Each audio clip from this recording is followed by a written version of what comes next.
All right, guys, we are live. Welcome to the Bags to Riches podcast. I'm Ginn, your host. I am joined by April Crossley today.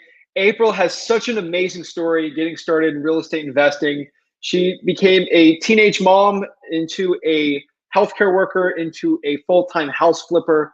Her story is probably one of the most inspirational ones for a lot of women out there getting into real estate. And I think she's a great role model for everyone. And I'm just excited to hear her story. Thanks for coming on, April. Thanks for having me. I appreciate it.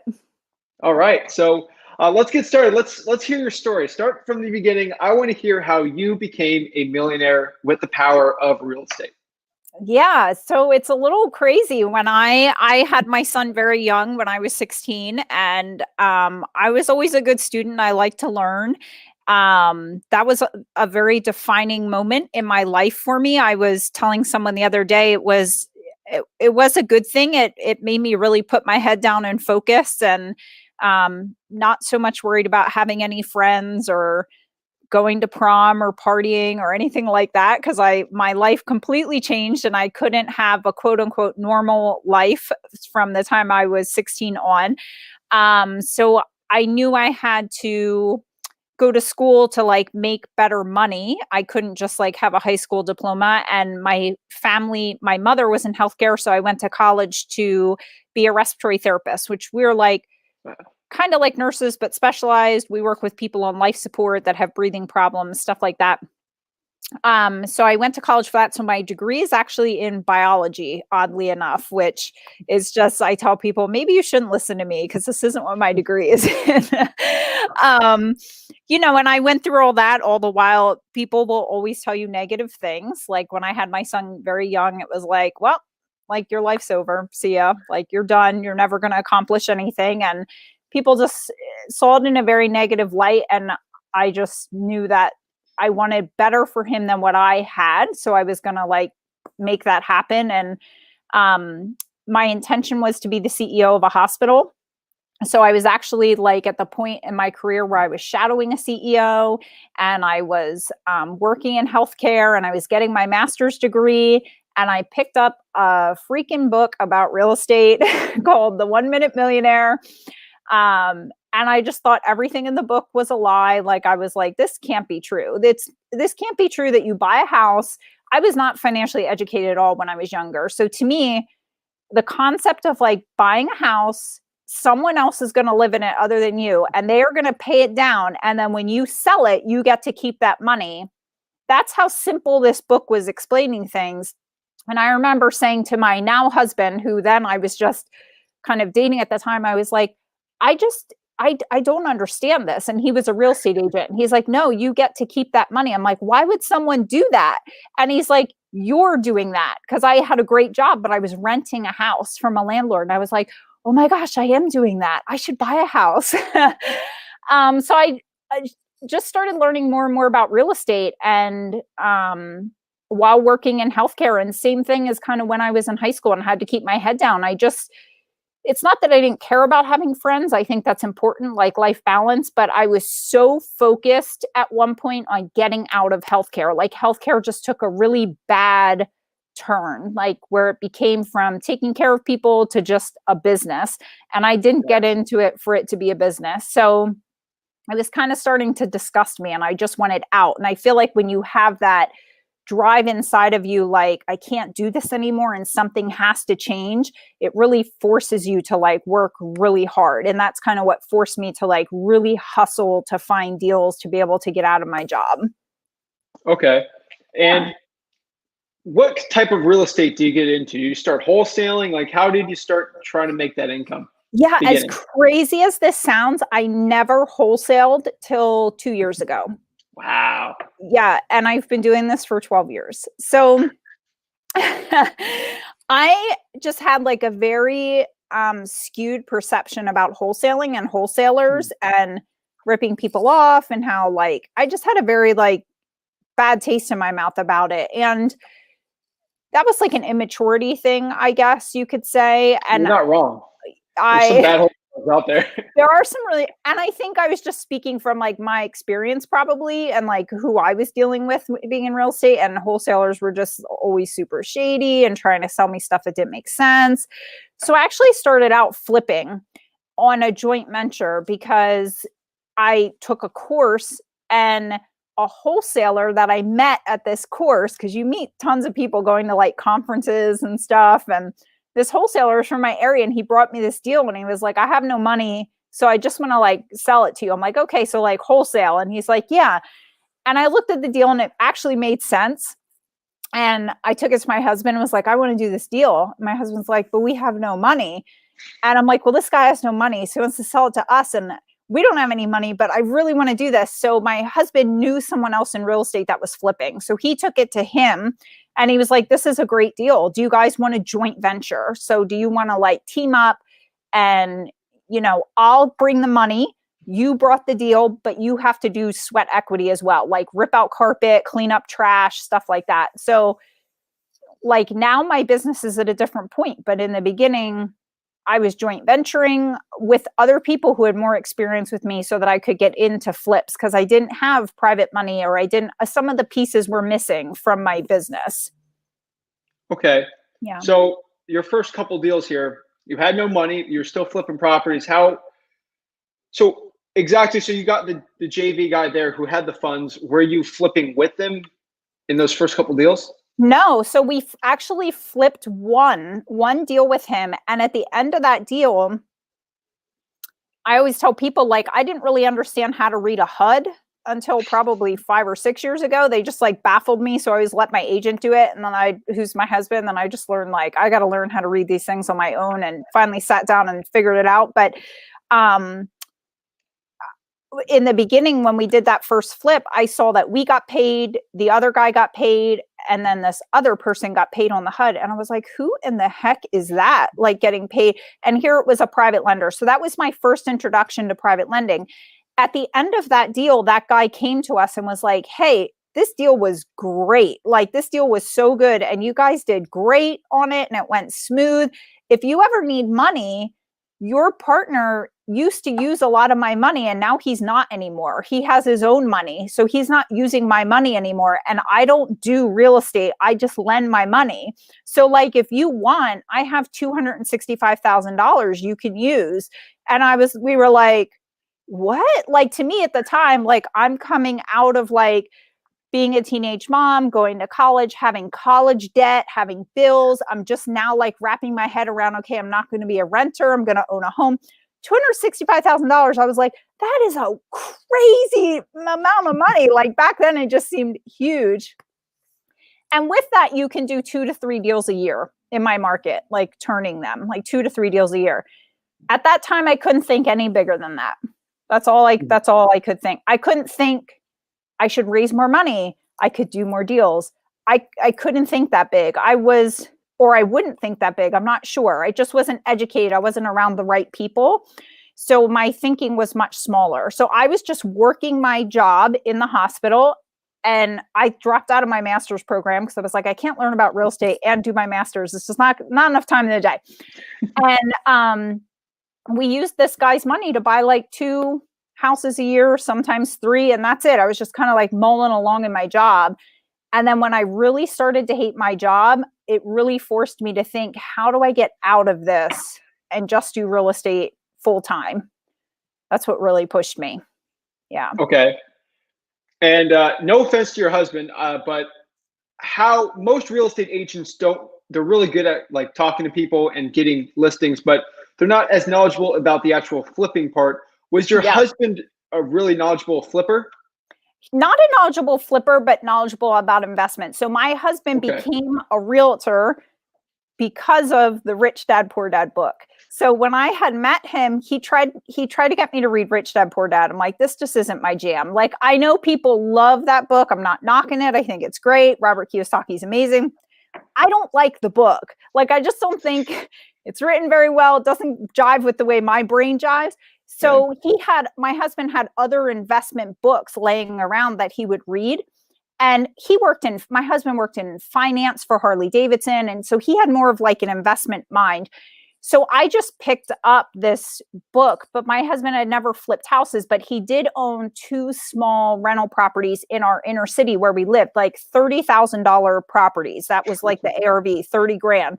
And he actually bought them on like a home equity line of credit, not a home equity, like a personal line of credit that he had with a bank. So he had never really used private money, but he kind of understood the concept of like, use this personal line of credit, buy these cheap properties, they cash flow.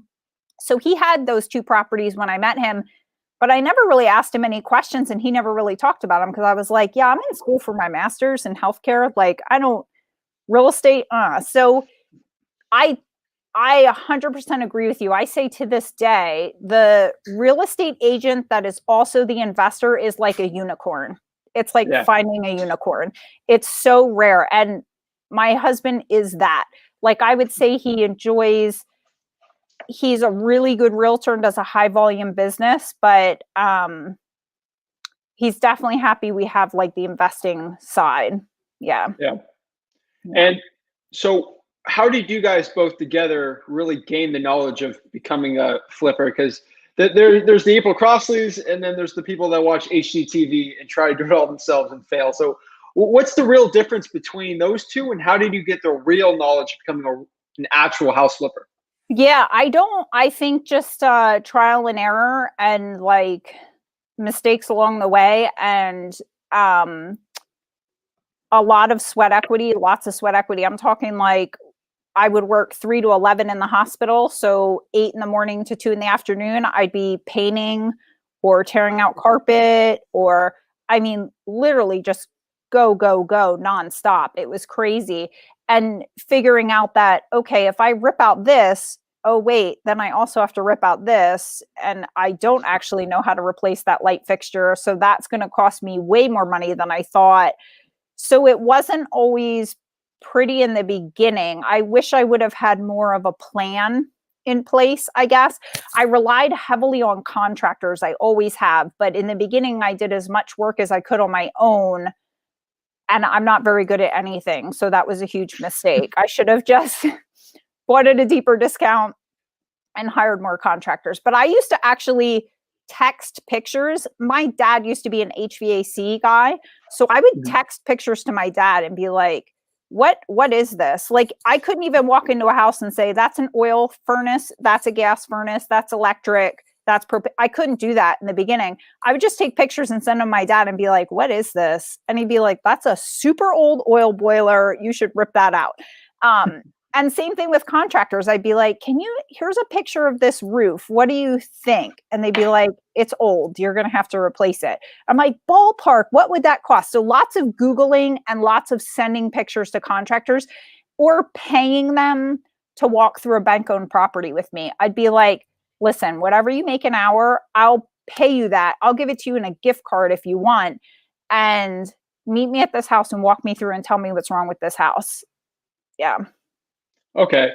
And when did you really get to the point where you were starting to have thoughts about quitting your job and going full-time into the business?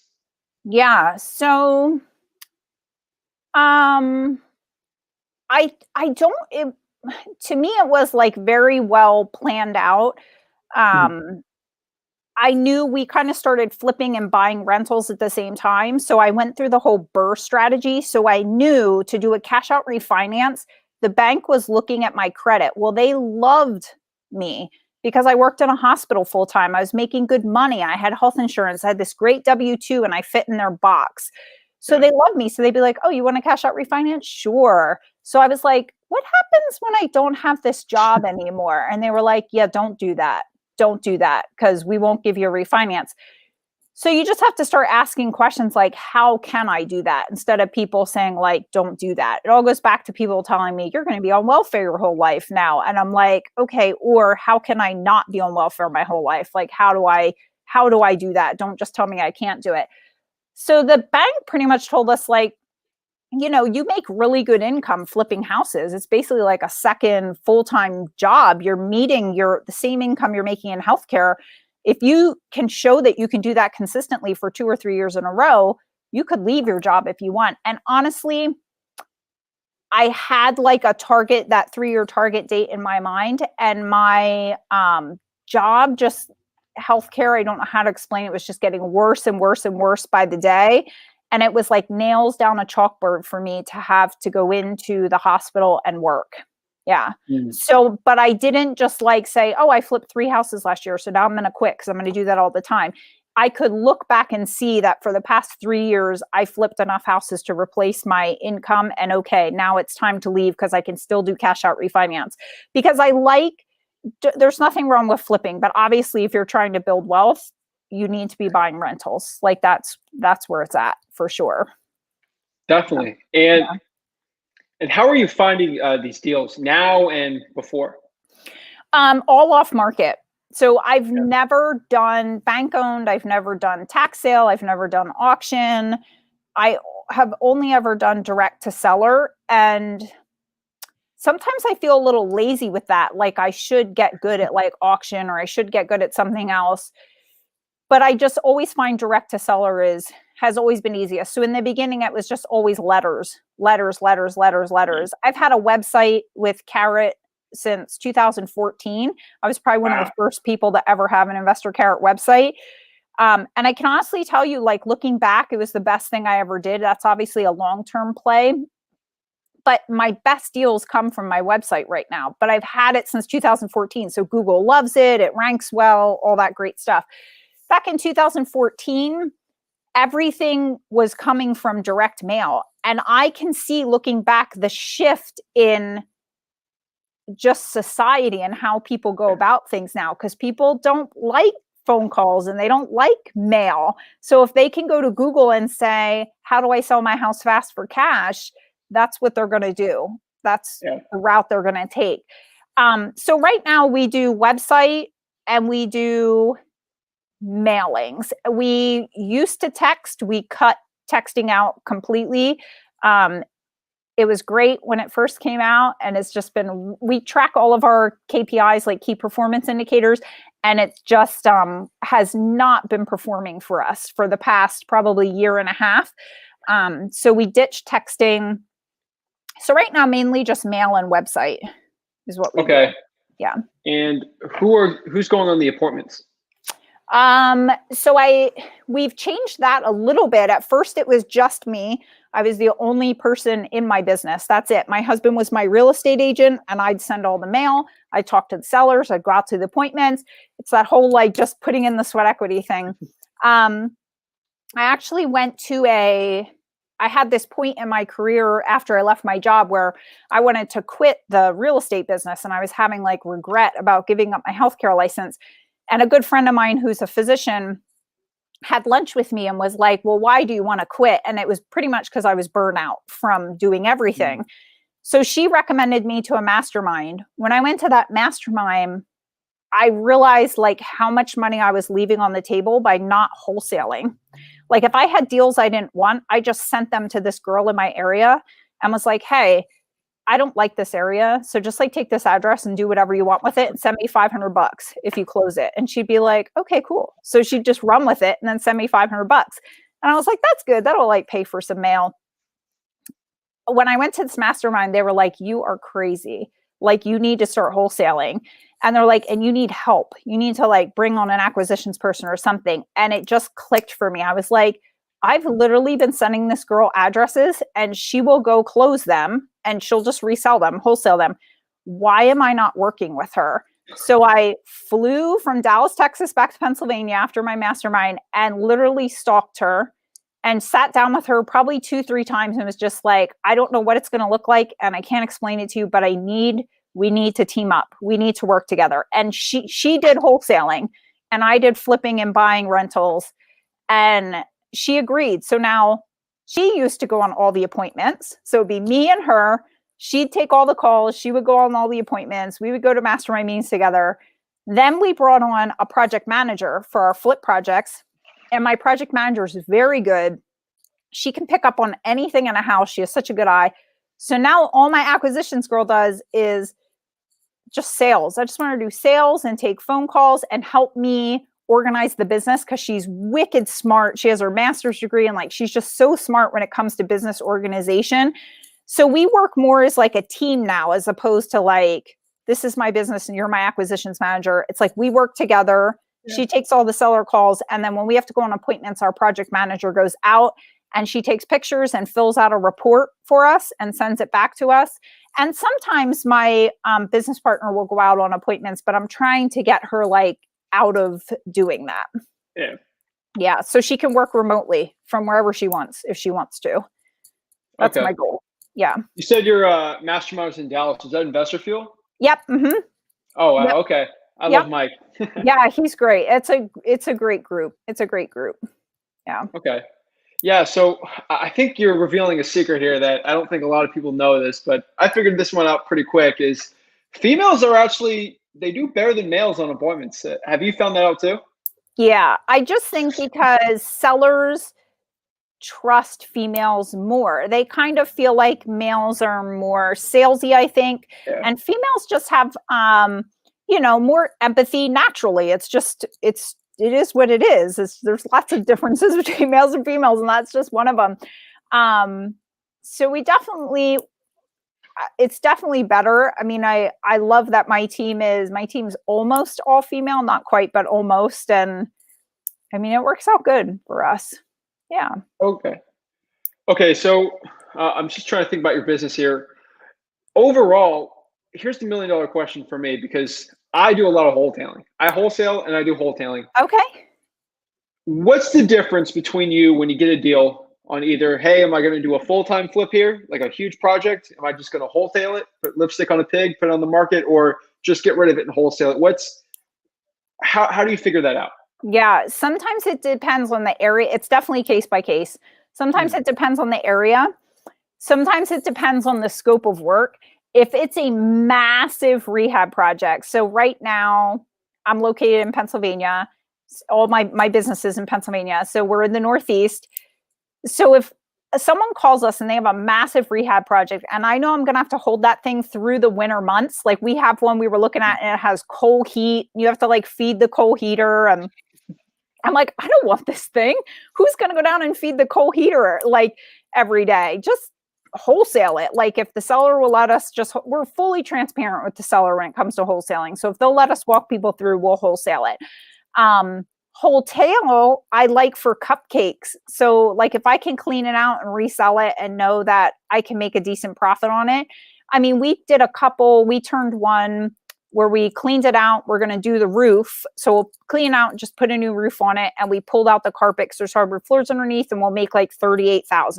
Then we did another one where we just cleaned it out and put it right back on the market. And it was much crappier. So it sold to an investor and we made $15,000. And I'm like, I'm fine with that. I don't care. And then some of them we just wholesale if the seller's open to wholesale. Yeah. Okay. So we cherry pick our flips, but I can honestly say we have not been flipping a lot in this market. There's not really a need to. If there's just not a need to. So are you wholetailing this market? We'll wholesale. Yep. And once in a while we'll rehab. We'll rehab stuff. Like we just did one that needed a new septic system. We have a ton of septic systems around here, and it can take a while for township approval to get a new septic put in. So if we know we're waiting a couple months for a septic system, I'll be like, okay, well, let's just rehab it, because people shy away from septic systems up here. So it's good to have a new one in. And if we're going to wait for that, we might as well rehab the house at the same time. But honestly, people are paying so much more than what we typically pay that we can make a great profit just by not even like touching the thing and not having to deal with any contractors at all. Okay. Yeah. And so where are you at now? Because it seems like you got a pretty good, well-oiled machine going. I mean, are you trying to scale? What's really the goals for next year? Scale, yeah. We're probably doing like 25 deals this year. We'll probably close out. And I have 2 flip businesses. And I think the goal is to just scale those. I'd say we 80% of the time run like a well-oiled machine. I mean, I travel the United States in my RV and it works for now. So we'll see how long that can keep going. My focus personally is on larger things. So we haven't bought a rental property in a while, probably a year or 2, but we've sold a lot of our rental properties because of the way the market is. So I have smaller multifamily right now, like 8 units and 6 units and stuff like that. But a lot of our single families we sold because inventory is low and people are paying ridiculous prices for them. So we sold a lot of our rentals. And I really just want to focus on buying bigger, like buying large multifamily mobile home parks, storage facilities. So for me, I'm kind of in like a season of learning, I feel like, and a season of private lending. We've been private lending for a few years. And over the past year, we've shifted to lending into apartment syndications. And I just really, really love that. So I've kind of been diving deeper into that side of the business as opposed to the flipping and wholesaling. Okay. Yeah. And would you mind sharing if someone's looking to lend for something like that, what kind of rates would they expect? I don't know. It's very deal dependent. Yeah. Very deal dependent. I I mean, hate asking that, but yeah, just private lenders in general, I can tell you, because we still borrow private funds. If I learned anything from that first deal I did back in 2004, that private lender came to us and was like, this guy isn't using my funds. He's not keeping them busy enough. So can you keep them busy? Like everyone wants to grow wealth, including private lenders. So I learned that even if I have my own funds, I should still borrow other people's funds. And people are like, that's crazy. You could save on the interest. I'm like, I don't really care if I make $5,000 less on a rehab project because I'm paying a private lender. Like, I don't care. It makes them happy. And my whole goal is relationships with private lenders. Because if you want to buy bigger stuff, you need way more money. And you're not going to get there if you don't have relationships with private lenders. So I just continually use my private lenders. I also private lend. And rates are kind of all over the place, depending if you're in a syndication, if you're in a flip, short-term, long-term. You're looking anywhere from 6% to, I mean, I know guys that are still getting 15, 16, 17% lending short-term to newbie flippers that are like, yeah, I'll take it. But they're taking on a lot of risk. The lender is doing that. But okay. Yeah. And would you say if you kind of started out this year, or you had all the knowledge you had back then, would you still be doing those flips, or would you get into wholesaling? Oh, I would have wholesaled a long time ago. A long time ago. Yeah, I really like it. I would have definitely learned to wholesale from the beginning, for sure. It's faster turnover of your cash. And I don't even like houses. Like I don't pick out my own flooring or paint or anything like that. And I don't know what I'm looking for in Home Depot and stuff. So I don't like that side of things. So for me, it's just about helping the seller. That's what it's about. And if you can quit, turn it, and get your profit in 2 weeks or get your profit in 6 months, it's like, why wouldn't you get your profit in 2 weeks? So I would definitely wholesale all over. I think wholesaling, flipping, wholetailing, they all have their place depending on the deal. Yeah. Okay. About, I would say 7 months ago, I had Mike Hambright on the podcast, and it's really interesting hearing some of that goes to Investor Fuel meetings, because you take the same philosophy, and it's really good. It's the one thing I really got from him, which I think I'm getting from you, is relationships are everything in real estate. Yeah. So my question is, how do you build your relationships, and how can someone who just started in this business kind of get their foot in the door with some big flippers and money guys? Yeah. So consistency, going to meetings, which I know has been a little difficult because of COVID, and RIA meetings, or just attending webinars, was huge for me. When I started, there was no good REI meeting in my area. I used to drive an hour and a half to go to a real estate investment meeting down near Philadelphia, and then drive back an hour and a half at 10 o'clock at night. It was a total pain. I didn't want to do it. But I kept forcing myself to do it even on the nights I didn't want to go. And as people start to see you there all the time consistently, they take you seriously. I organize a meetup group in my county. There's like 1,500 members in it. And when I hold meetings and I see the same faces like over and over, then I start to take an interest in like what they're doing, what are their needs, and they start meeting, like my private lenders come to the meeting, they start meeting those people because they become more comfortable with the lingo, they become more comfortable with networking, and you see the same people. So you're like, hey, I saw you at the last meeting. Like, what are you doing? Tell me a little bit about yourself. So really consistency with networking, which is very hard to do. And I'm sort of outgoing, but even I am like, I'll sign up for an event and be like, have so much anxiety. Like, I just do not want to go. I do not want to go. I do not want to go. And then I go and I'm like, I'm so glad I went. I always make a connection or talk to someone. So be consistent with your networking for sure. Yeah. Okay. And what would you say is the biggest lesson you learned in the past year in real estate with COVID? Oh man, the biggest lesson I learned in the past year. So for me, it might be a little bit different than like flippers and wholesalers. At the very, very end of last year, I did my first investment into a syndication passively. So before I used to lend to flippers and I used to lend to people buying rentals. And I did my first large investment into a syndication. And I felt like a newbie private lender because I was shaking and I wanted to vomit. And I'm supposed to be sending $100,000 to like Texas for like 7 years. And I was having a heart attack. And then I did my taxes at the end of that year. And I got like a $40,000 tax deduction because I passively invested into a syndication where I have shares. So I'm kind of like considered an owner. And for us, that was huge because we've been selling rentals. So we've just been getting smacked by like taxes, you know? And so to be able to invest passively and get a huge tax write-off was a huge lesson for me. It was just new. It was just a big new, like, wow, this is really helpful to me, just not from having my money invested and making cash flow, but also from a tax perspective. Because I don't honestly really take much interest in like taxes, but I know it's like painful to write a big fat check at the end of every year. So that's kind of a little like outside the box, I guess. Maybe. Okay. And I know in 12 years, you've probably had some crazy stuff happen to you in real estate.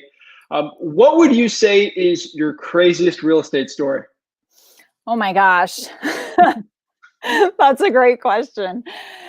I don't know if we've ever had like anything super crazy. I've been through some very painful landlord moments where I've literally have gone to a tenant and said, I can't afford to pay the water bill anymore because you're not paying your rent or the water, and your water's going to get shut off. And I've like moved them to another house that I had empty and then like evicted them from there. And lots of crazy tenant stories for sure. Flipping, not so much. I just tell people typically like the easiest flip I've ever done was I bought a house from a guy in the city, like a low income area row home. It was his brother's house. He passed away and we bought it from him for $10,000. And he, during the meeting with him, he was like, yeah, the neighbor wants to buy it for 20. I'm like, well, why don't you just sell it to the neighbor for 20? Because like we're investors, we're only going to pay 10. He's probably going to move his family in. He's like, oh, he doesn't speak English because it's a very Spanish dominated area.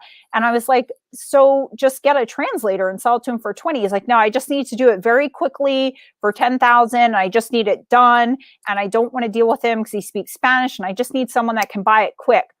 So we bought it for 10,000 and we literally left settlement, drove into the city where we bought this house, knocked on the neighbor's door, asked him to get a translator to come down, and told them that they could buy the house for 20,000. So we bought it for 10 and immediately resold it for 20,000. And the most interesting part about the story is this guy only spoke Spanish, but his family member spoke English and Spanish and translated perfectly. And he came to the table in a week with $20,000 cash rolled up in a wad of money. So because it was a low income area, this guy that didn't live there but was selling his brother's house was just kind of like judging the whole situation all around. Like, I'm sure you guys can buy it cash, but people in here, they can't do that.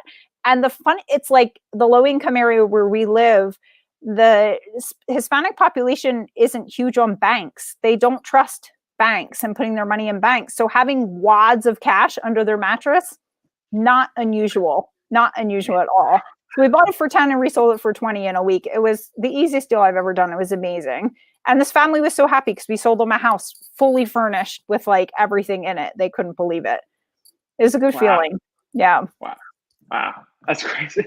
Yeah. I didn't know there's a big Hispanic population there in Pennsylvania. What's that?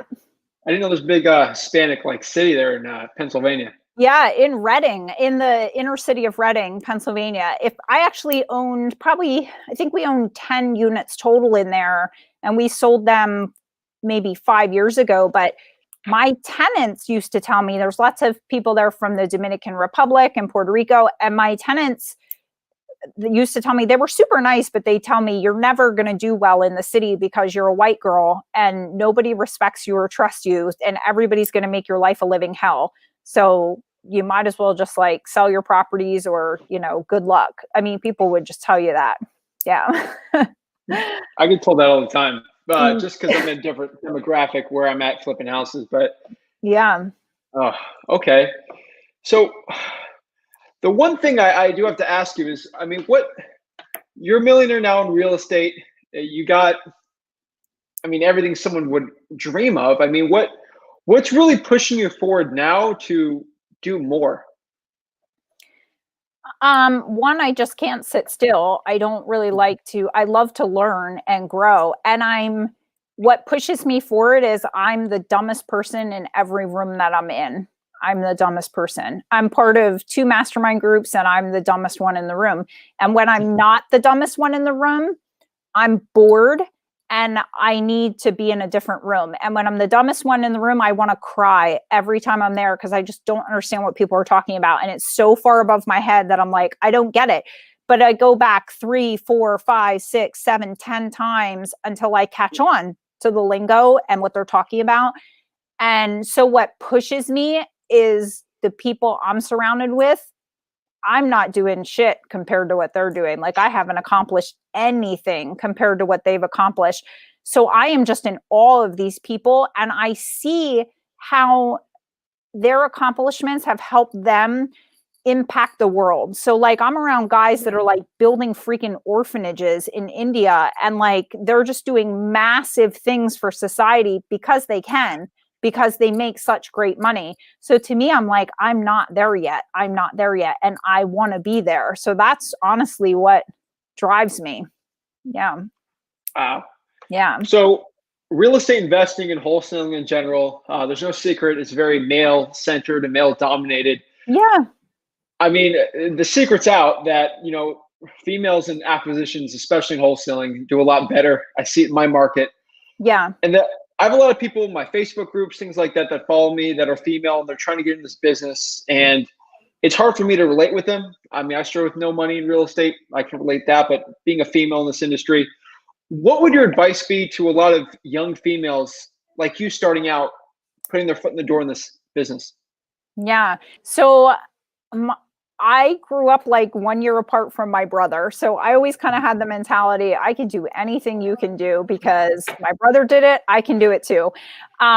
So the confidence factor was always there. I think for women now, being around other women in the field is really, really important. Being around other women that are in the field, because it honestly, and there are women I meet that are like ripping out flooring and picking out flooring and putting back, doing tile. Like, there are women flippers on Instagram that do that all day long. And I'm very open about like, I couldn't even tell you the difference between like 2 different screwdrivers or a hammer. Like, I have no idea what I'm doing. So you have to be very comfortable with what your strengths are. Don't feel like you have to be a woman coming into this business that knows how to like swing a hammer and lay tile and do this and do that. You just have to know how to be a smart businesswoman. That's it. And run a business. This is a business just like any other business. And your goal is to provide a product that helps people, but you can put all the other people in place to do everything else, like contractors and project managers. And so don't let your lack of knowledge stop you, because the goal is to not be working on everything in your business. The goal is to be up here and building a team that can like balance your areas where you're weak. Basically, everyone on my team is smarter than me at what they do. Like my project manager, I'm like, she'll ask me and I'll be like, don't ask me. Like, you're better at this than I am. Like, my goal is just to kind of like keep everything flowing and keep the business running. So find what you're good at, farm the rest out. Wow. Sure. Yeah. It's powerful right there. Yeah. So if you had a time machine, and let's say you can go back to 12 years when you first tried to get in this business, what would you tell a younger version of April starting out in real estate? What are the secrets you tell them to help them with their success?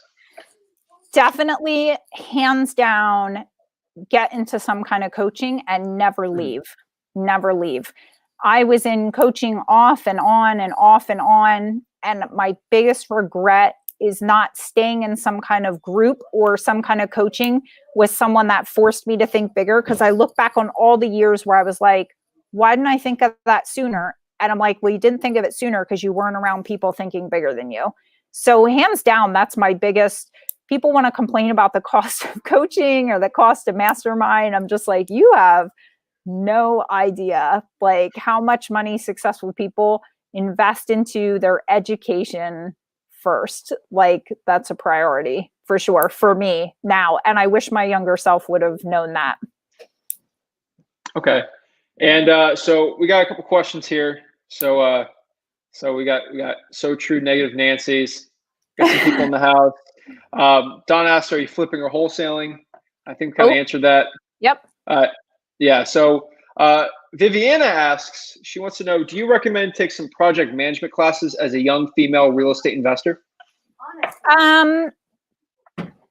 Yeah, I don't think it would hurt at all. I think it would definitely help, especially if you want to get into flipping. I learned a lot of like my project management skills and how to work with contractors from my mastermind group and just other people in my mastermind group. But I feel like if there's a class out there and you can take it on project management, I probably would have taken it. Yeah, for sure. Or even just read a book on it. Okay. And then she asks, or just focus on acquisitions. Everything in your business revolves around the deals. Obviously, without deals, your business is dead. So my primary job in my flip business, because my flip business is still my job. My primary job in my flip business is marketing to find deals and raising money. That's all I do. So two things I love to do. The other biggest mistake I've made in my business in the past is like turning off my marketing. Never turn off your marketing ever. Don't care what you're going through, what you're doing. Just don't ever turn it off. So acquisitions is super important, but people spend too much time focusing on like, what am I going to say to the seller? How am I going to talk to the seller? Just get your marketing out there. And the first time you start talking to sellers, you're going to make mistakes. You're not going to perfect it. You're not going to be like the sales queen or king, even within the first 5 years of your business. Just do it and be genuine and sit down and listen more than you talk, and stuff will start to come together. So would I focus on acquisitions? I'd focus on bringing in deal flow, like primary first above everything, even above raising money.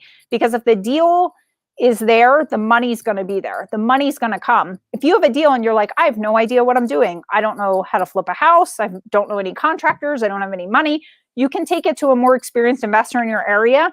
If I tell everyone all the time, I don't care how new you are. If you bring me a deal, I'm going to tie you into that deal somehow, but let's just get the deal done. Like I have everything. I have the money. I have the contractors, but bring me deals because that's what makes my business tick. So really focus heavily on that. Yeah. I would say I agree. Yeah. I mean, again, education has been a big part of your success. I've seen you obviously got to be the dumbest person in the room, but how do you tell the difference? Because I've seen a lot of coaches out there too. You get in the wrong room, you're in trouble. How can you find out if you're in the right mastermind or coaching program? Yeah. So I ended up in Investor Fuel after I interviewed 4 other mastermind coaches. And how could I tell I was in the right one? My values aligned with the people, with Mike Hambright and his crew. They genuinely care about people. The other people that I interviewed, you could just tell they didn't really genuinely care about whether you succeed or not. I am not a huge believer when it comes to coaching and masterminds to long-term commitment, like saying, sure, I'm going to pay for an entire year. I don't like that because like you said, you can sometimes think your values align and you get in the room and you're like, this is nothing like I thought it would be. So I'm always like, how about month to month? How about a trial? Something like that. And honestly, you're going to meet some coaches that are not good or end up in rooms that aren't a fit for you. But don't let that discourage you. You have to keep looking. You have to keep looking because you'll find the right one. It can get frustrating. It's kind of like RIA meetings and meetups. Like sometimes you go to RIA meetings and meetups and you're like, this is a horrible sales pitch fest. I'm never coming back. And you think every meeting's like that, but every meeting's not like that. It's not true. You just have to find the one where the people are genuine and really want to help you. That's a good fit. Okay. And you're also known as LAZYGIRLREI. Can you tell me a little bit about how you came up with that name and what that is? Sure. Just because I feel like laziness is my biggest strength sometimes, because I find a lot of people that they want to learn how to lay tile. They want to learn how to do project management. They want to learn wholesaling. When my coach told me I had to start wholesaling, I was like, ew, like, I don't want to take the time to learn wholesaling. He's like, okay, then who do you know that wholesales? And I was like, now we're talking. I'm going to go ask this girl if she'll partner with me because she wholesales. So I love to learn and I love to grow, but I know what my strengths are. So I try to focus on those, and I don't want to learn about everything. So sometimes people look at that as lazy. So I guess it's kind of like a play on words. Like sometimes society has this view that like, well, if you're not going to go there and rip out the carpet anymore and paint anymore, or go to Home Depot and pick up supplies, you're freaking lazy. And I'm like, I'm not actually, just I'm lazy, but it's genius. Like laziness is my genius because I can be more efficient, because there's people out there that are better at it than me, that do it faster, that do a way better job. So I can focus on raising money and finding deals. That's all I want to do. Definitely. I think, what's Bill Gates say? He says something along, give me a project or a process and I'll find the laziest person and he'll help me. He'll get it done as fast as possible. I don't know. I butchered that quote, but that's kind of what I think about looking at. Yeah, I totally know what you mean, because people spend too much time trying to force themselves into what people want them to be. And talk about being a female in the business. I mean, people come to me all the time. They're like, oh my gosh, you have a flip business. You're like Joanna Gaines. That's so cool. I'm like, yeah, only I don't pick out anything for my houses. And now I don't even see the houses. And I can't even match my own clothing to dress myself because I have such bad taste. So I have other people that do everything Joanna Gaines does for me, because I'm actually nothing like Joanna Gaines. But people kind of put you in that box because you're a female. They're like, oh, you must love picking up backsplash and tile and paint. I'm like, actually, I hate it. I hate it. But I really like running a business. So, yeah. Yeah, I think that's the one thing those shows don't show. They fudge some of the numbers. It's a little scripted. Yeah. The profits aren't real, but with you, the profits are real. That's why I love it. Yeah. And what inspired you to start a YouTube channel, provide value, and kind of get into coaching yourself? Yeah, and I don't do a ton of coaching anymore. The coaching stemmed from my meetup group. I had people in my area that were just like, can you teach me how to do this? I was like, nope, don't have the time. For like 3-4 years, I put it off. And then I was getting hounded so hard. I was like, all right, I'll do it.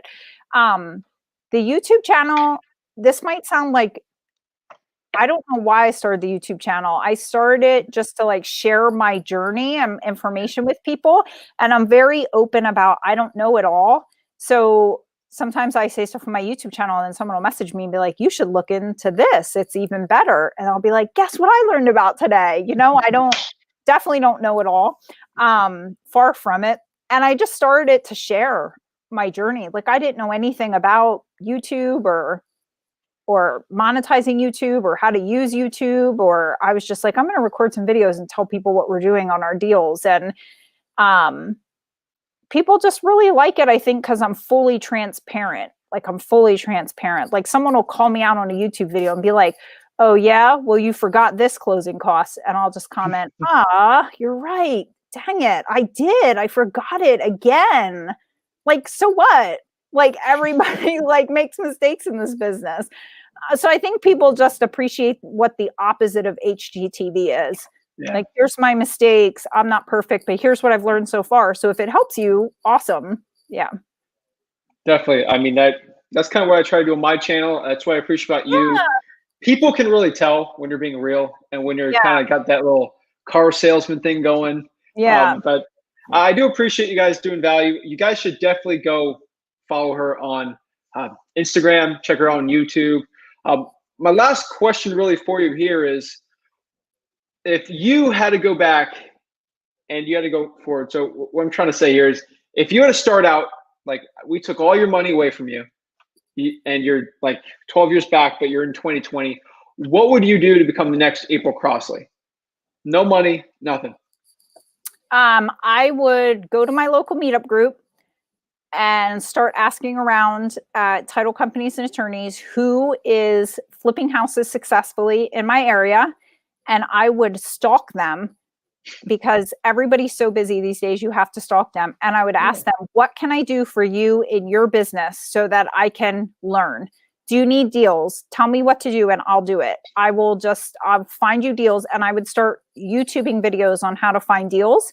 And I would do whatever it takes to bring that person a deal so that they take me seriously. And then I would shadow that deal for free without being paid, just so I could learn, so that the next time I bring them a deal, I can get paid. Everybody wants to get like paid for every little thing they do. And this business takes sacrifice to become successful. And you have to prove yourself that you're actually going to add value. If you focus on adding value to the life of other people instead of just getting paid for everything you do, your business will explode. Like, it will explode, even without you having 2 pennies to rub together. Just add value to another successful flipper's life. That's what it's all about. I mean, yeah. Have you also, add on that, have you kind of figured out, I mean, I figured out myself, has this happened to you? Is experience the best teacher when it comes to real estate investing? I think so. Mm-hmm. If by that you mean like, just like jumping in and getting your hands dirty and starting, just not just reading books, but actually like jumping in, teaches me more personally than anything. Yeah. Yeah. I agree. So I really appreciate you coming on. Check her out, April Crossley, on YouTube. You're definitely really inspirational. I know there's a lot of females watching this, a lot of moms watching this, maybe dads. I really appreciate you coming on. Is there any parting thoughts you have for the audience before we hop off? I don't think so. No matter which way you look at this business, it's just all about helping people. You're helping sellers, you're helping other flippers, you're helping private money lenders grow wealth. People a lot of times think private money lenders aren't looking for them. They're looking like you're only looking for private money lenders, and that's not true. Like, private money lenders need you to help grow their wealth. So it's all about helping them, and the homeowner and the contractor, and your business helps a ton of people. So just keep adding value and helping people. That's what it's all about. That's what it's all about. Yeah. Thank you so much for coming on.